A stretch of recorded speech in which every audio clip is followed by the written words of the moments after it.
Al Bernstein here at the Mandalay Bay Hotel and Casino, where we have just witnessed Mike Alvarado winning a unanimous decision against Brandon Rios in a tremendous fight. I was seated next to this man, Rich Marotta, at press row, and to say that we enjoyed this fight is the understatement. And let me say right off the get-go, you predicted, you're one of, I think, 21 people, and you were the only one that predicted Mike Alvarado in the Ring Magazine poll. Yes, I was. Actually, it was 20-1, and 18 picked Rios by knockout. And I think what happened there was people just forgot how good a fighter Mike Alvarado is. I think the only impression that they retained from the previous fight was that very end of the fight with Mike Alvarado badly hurt and, and beat up and getting stopped, forgetting about what had happened the previous 6 rounds when the two had fought and pretty much did even terms, and maybe even Alvarado was ahead a little bit in the fight. So I thought, and I mentioned during the week building up to the fight, that I thought Alvarado was being sorely just underappreciated and underestimated by everybody, and as it turned out, I think that was really the case. He fought a better strategic fight, even turning lefty a lot during the fight, which I have to confess I thought might have been a mistake,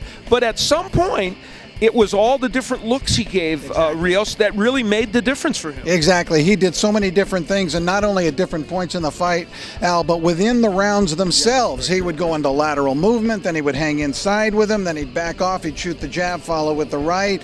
And so I thought it was a brilliantly executed fight. He obviously came into the ring with a game plan. He stuck to it. He had some very rough moments, to be sure. There's hurt early in the fight by a jab. Yeah, I mean, I gave the first 2 rounds to Rios, and there were other moments during the course of the fight, but I thought that Alvarado in the end, fought very well executed. Rios fought well, but seemed to be weary at the end of the fight, and I thought the right man won. They raised the right man's hand in this one. They did, and finally, Rich, so obviously afterwards, both in the ring were saying that they would like to do a third one. They would do a third one.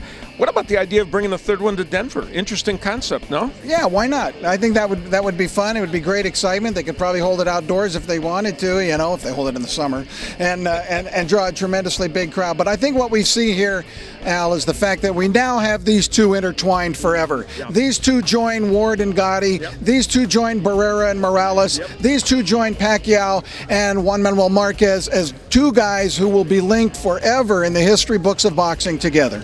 And you know what? Rich said that very eloquently. We're headed for a trilogy, and we're headed for a trilogy that will join those men and Marquez Vasquez, who ended up having 4 fights, but their first 3 were spectacular. They are headed toward a historic trilogy. Thanks to Rich Marotta for joining us. Al Bernstein here on the Boxing Channel. Stick with us for our continued coverage.